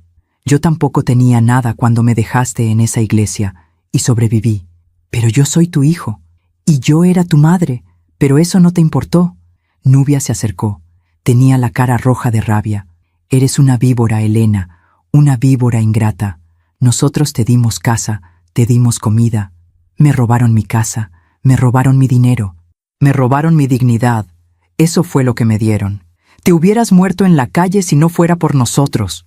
Me dejaron en la calle. ¿Ya se te olvidó?». Nubia levantó la mano como si fuera a golpearme. El licenciado Mora se interpuso inmediatamente. «Ni lo piense, señora. Hay policías aquí, y si la toca, la arresto yo mismo». Nubia bajó la mano, pero me miró con un odio que me heló la sangre. «Esto no se queda así», dijo en voz baja. «Vas a pagar por esto». «Ya pagué suficiente», le dije. «Ahora les toca a ustedes». Me di la vuelta y me fui. El 9 de marzo, el licenciado Mora me llevó de regreso a mi casa. 72 horas habían pasado. Fabián y Nubia tenían que haberse ido. Cuando llegamos, vi que el carro de Fabián ya no estaba. La casa se veía vacía, silenciosa. El licenciado abrió la puerta con las llaves que el juez nos había dado. Entramos. La casa estaba destrozada. Habían sacado todo lo que pudieron. Muebles, electrodomésticos, cuadros. Habían dejado las paredes vacías, con los huecos donde estaban colgadas las cosas. La cocina estaba vacía. El refrigerador se lo llevaron. La estufa. Todo. En la sala solo quedaba el sillón viejo donde Roberto y yo nos sentábamos, el que Nubia había dicho que estaba feo. Caminé por la casa en silencio. Cada cuarto me traía memorias, pero también me traía dolor. En la recámara principal, la que había sido mía, encontré algo. Un mensaje, escrito con marcador rojo en la pared. «Espero que seas feliz, mamá. Sola, como siempre quisiste». La letra de Fabián. Me quedé mirando esas palabras y sentí algo, pero no fue tristeza, no fue culpa, fue alivio, porque ahí, en ese mensaje lleno de rabia, vi la verdad. Mi hijo nunca me amó, y yo había pasado toda mi vida tratando de ganármelo, pero ya no más. «¿Quiere que lo borremos?», preguntó el licenciado. «No», dije, «déjelo. Es un recordatorio». «¿De qué?». «De lo que no debo olvidar». Salimos al patio. El árbol de níspero seguía ahí, fuerte, verde, lleno de vida. Me senté bajo su sombra, puse mi mano en el tronco. «Roberto», susurré, «ya volví a casa». Y el viento movió las hojas, como si él me estuviera respondiendo. Los días siguientes fueron de reconstrucción. Doña Carmen y otras vecinas vinieron a ayudarme. Me trajeron ollas, platos, una cama vieja que tenían guardada. Poco a poco, la casa empezó a llenarse otra vez, no con cosas caras, sino con cosas que importaban. El 15 de marzo recibí una llamada del licenciado Mora. «Señora Elena, tengo noticias. Fabián fue arrestado». El corazón me dio un vuelco. ¿Qué pasó? Violó el arraigo domiciliario. Intentó salir del país con dinero que no era suyo. Lo detuvieron en el aeropuerto. ¿Y ahora?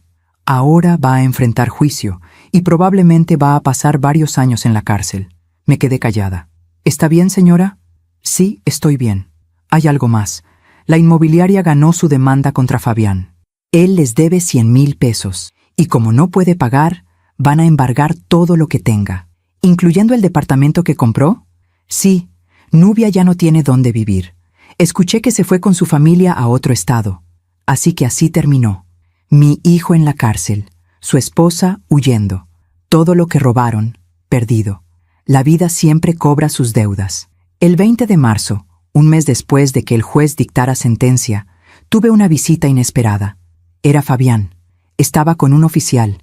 Tenía esposas en las manos. Se veía más delgado, más viejo, como si en un mes hubiera envejecido 10 años. «Señora», dijo el oficial, «el señor Quintal pidió permiso para visitarla, para hablar con usted. ¿Acepta?» Miré a mi hijo. Ese hombre que una vez fue un niño en mis brazos. «Sí», dije, «acepto». Entraron a la casa. El oficial se quedó en la puerta. Fabián se sentó en el sillón. Yo me senté frente a él. Hubo un silencio largo. «Mamá», empezó. Tenía la voz rota. «Mamá, lo siento tanto». No respondí. Sé que no tengo derecho a pedirte perdón. Sé que lo que hice fue imperdonable. Pero necesito que sepas que yo nunca quise que las cosas llegaran tan lejos. ¿Hasta dónde querías que llegaran, Fabián? ¿Solo hasta robarme? ¿Solo hasta echarme de mi casa? ¿Dónde estaba el límite para ti? Se le llenaron los ojos de lágrimas. No lo sé, mamá. Estaba cegado. Estaba desesperado. Nubia me presionaba, las deudas me ahogaban, y yo perdí el rumbo. Perdiste más que el rumbo. Perdiste tu humanidad. Lo sé, y voy a pagar por eso. Voy a pasar años en la cárcel. Voy a perder todo. Pero antes de que eso pase, necesito que sepas algo. ¿Qué? Que tú fuiste la mejor madre que alguien podría tener. Que todo lo que soy de malo no es culpa tuya. Es culpa mía. Solo mía. Se quebró. Lloró. Lloró como no lo había visto llorar desde que era niño. Y yo me quedé ahí, mirándolo. Parte de mí quería abrazarlo. Parte de mí quería consolarlo. Pero otra parte, la parte que había aprendido a sobrevivir, la parte que había dormido en la calle y buscado comida en la basura, esa parte no podía. «Fabián», dije con voz suave pero firme, «yo te perdono, no porque te lo merezcas, sino porque yo necesito paz, necesito soltar esta rabia antes de que me consuma. ¿De verdad me perdonas?» «Sí, pero eso no significa que vaya a olvidar. No significa que vayamos a volver a ser lo que fuimos, porque lo que fuimos ya murió». «El día que me dejaste en esa iglesia», asintió, entendió. «¿Vas a venir a visitarme? ¿A la cárcel?» «No», dije, «no voy a ir». «¿Por qué?» «Porque tú necesitas enfrentar esto solo, como yo lo enfrenté, sin nadie que te rescate, sin nadie que te justifique.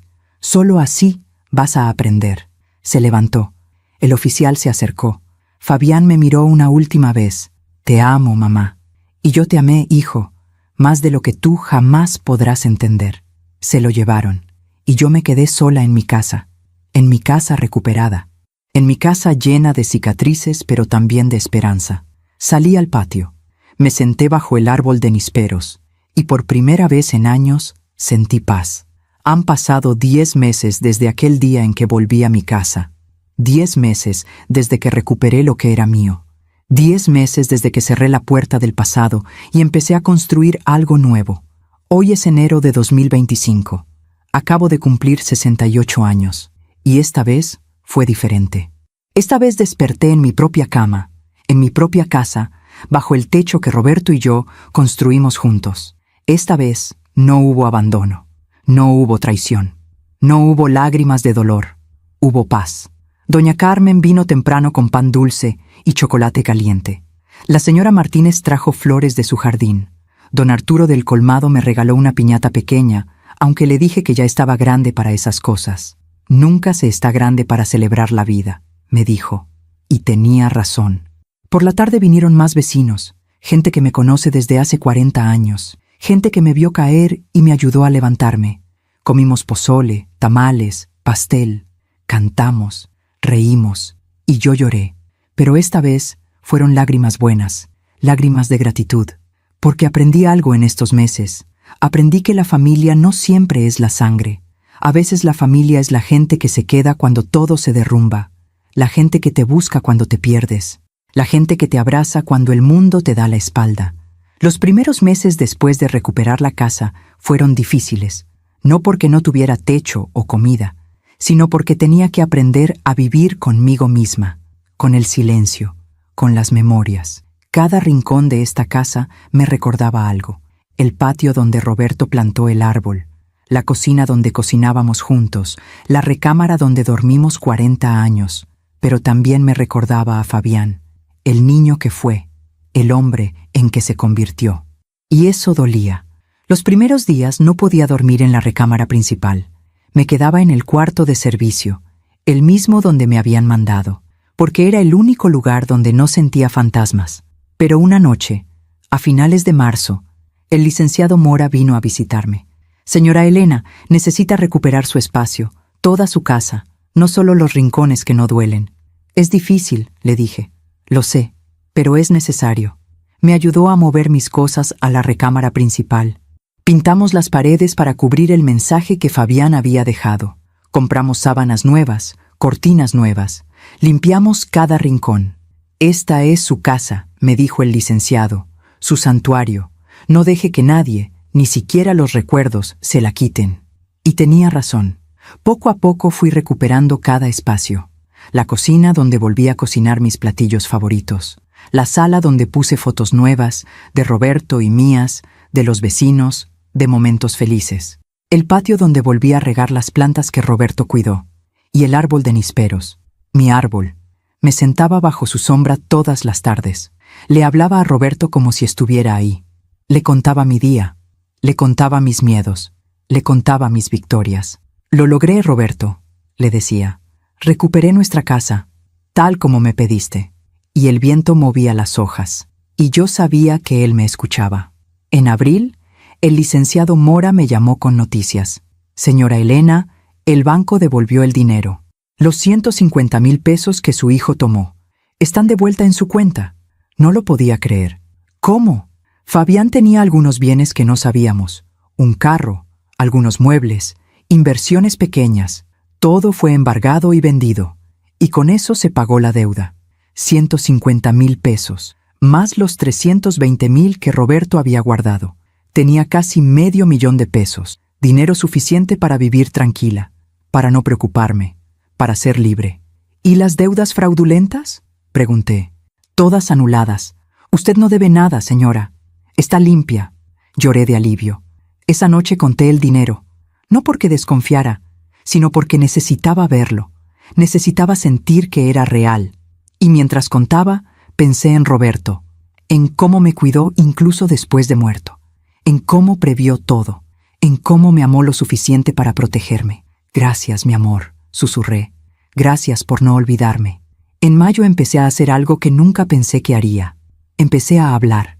Doña Carmen me invitó a una reunión de mujeres en la iglesia. Un grupo de señoras que se juntaban los jueves por la tarde para tomar café y platicar. Al principio no quise ir. Me daba pena, me daba vergüenza contar mi historia. Pero doña Carmen insistió. Elena, tu historia puede ayudar a alguien, puede salvar a alguien. Fui. Éramos como 15 mujeres, algunas jóvenes, otras de mi edad, todas con historias, todas con cicatrices. Cuando me tocó hablar, no sabía por dónde empezar, pero empecé por el principio, por Roberto, por nuestro matrimonio, por Fabián, y luego conté lo que pasó, el despojo, el abandono, la calle, el testamento, la justicia. Cuando terminé, había silencio, y luego una mujer, más joven que yo, levantó la mano. Yo estoy viviendo algo parecido, dijo con voz temblorosa. Mi hijo me está presionando para que le firme la casa.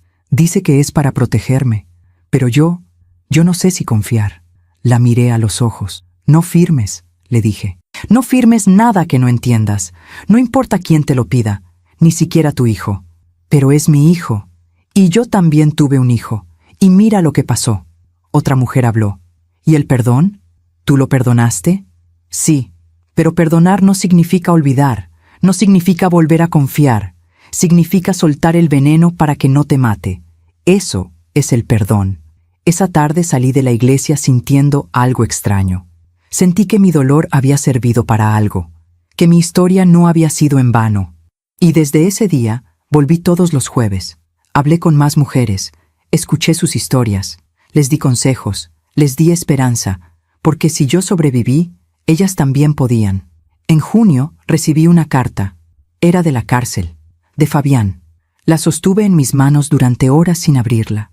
Tenía miedo de lo que pudiera decir, pero finalmente la abrí. Mamá, no sé si leas esto, no sé si quieras saber de mí, pero necesito escribirlo.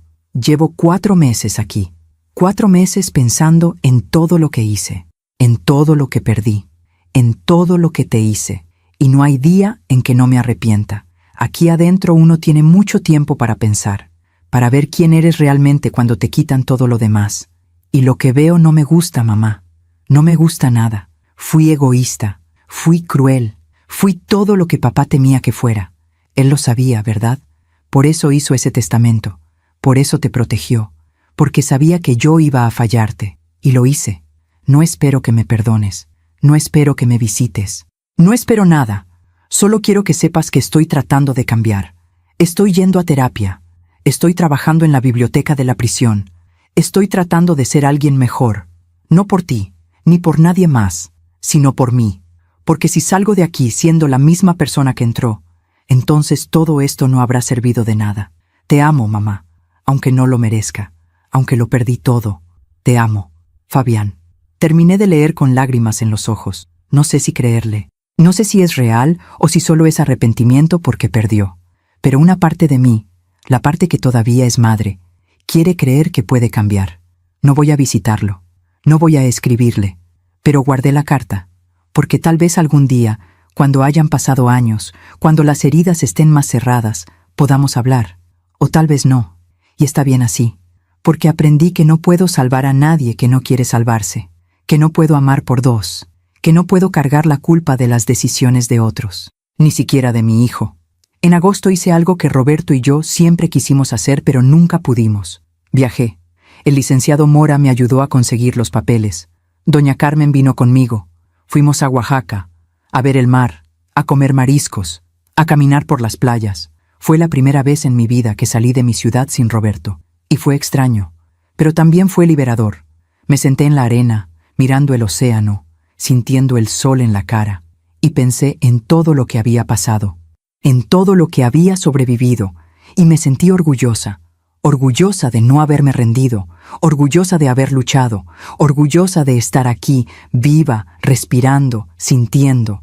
Roberto, dije al viento, estoy viviendo, como me pediste, estoy viviendo. Y el mar me respondió con sus olas. En octubre, el juicio de Fabián terminó. Lo sentenciaron a 5 años de prisión.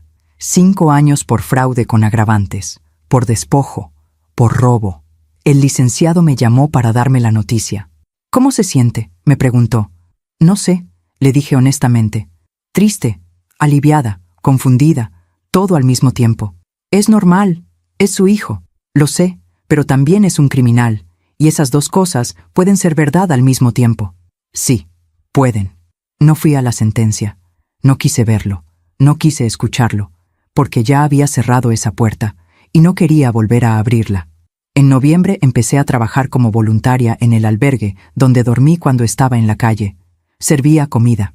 Hablaba con las mujeres, les contaba mi historia, les daba esperanza. Si yo pude salir, les decía, ustedes también pueden. Una mujer, más joven que yo, me preguntó, ¿vale la pena? ¿Vale la pena seguir intentando? La miré a los ojos. Sí, porque la vida siempre da vueltas, y lo que hoy parece imposible, mañana puede ser tu realidad. Pero tienes que seguir, tienes que creer. Y vi en sus ojos algo que reconocí, algo que yo también tuve. esperanza. En diciembre, un año después de aquel terrible diciembre cuando todo se derrumbó, decoré mi casa. Puse luces, puse un árbol pequeño, cociné tamales y ponche, e invité a todos los que me ayudaron. Doña Carmen, la señora Martínez, don Arturo, el licenciado Mora, las mujeres del grupo de la iglesia, la gente del albergue. Llenamos la casa de risas, de comida, de amor. Y esa noche, mientras todos comían y platicaban, salí al patio. Me senté bajo el árbol de nísperos. Miré las estrellas. «Roberto», susurré, «cumplí tu última voluntad. Recuperé nuestra casa. Saqué a Fabián. Y estoy viviendo sin miedo. Y juro que sentí su presencia, como una brisa cálida en la noche fría, como un abrazo invisible. Gracias», le dije. «Gracias por amarme. Gracias por cuidarme. Gracias por enseñarme que el amor verdadero protege incluso después de la muerte». Volví adentro. Volví con mi gente, con mi familia elegida, y celebramos la vida, celebramos la justicia, celebramos el amor que permanece cuando todo lo demás se va. Hoy, mientras les cuento esta historia, mientras revivo cada momento de dolor y cada momento de victoria, me doy cuenta de algo. Me doy cuenta de que no me arrepiento. No me arrepiento de haber luchado. No me arrepiento de haber demandado a mi hijo. No me arrepiento de haberlo sacado de mi vida, porque eso me salvó. Y también le di una oportunidad a él, una oportunidad de enfrentar sus errores, de cambiar, de crecer. No sé si lo va a hacer. No sé si cuando salga de la cárcel va a ser diferente, pero esa es su responsabilidad, no la mía. Yo hice lo que tenía que hacer. Protegí lo que era mío. Defendí mi dignidad.